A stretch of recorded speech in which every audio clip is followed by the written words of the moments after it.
For the first time in 4 years, the Federal Reserve has cut interest rates. This is fantastic news. In response to the surge in inflation we saw coming out of the pandemic, the Federal Reserve bumped up interest rates to their highest level in over a decade. The rates were actually still incredibly low compared to what we saw in the 80s, but relative to what we've seen over the last few years, they were very high. But now, inflation has really slowed down. In the last CPI report, we saw year over year inflation at 2.5%. Not quite at the Fed's target, but definitely trending that way.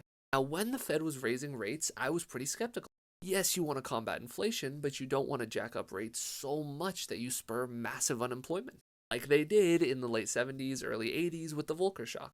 But even with the raised rates, unemployment has looked pretty good. Inflation has cooled without massive unemployment. That is a soft landing.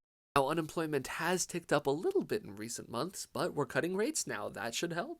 Fed has also signaled another interest rate cut later this year and more cuts in 2025 and 2026. A little worried what that might mean for housing prices, but we can get into that another time. If Congress can get its act together, though, which is definitely not a sure thing, but if they do, we could be looking at some serious growth over the next decade or so.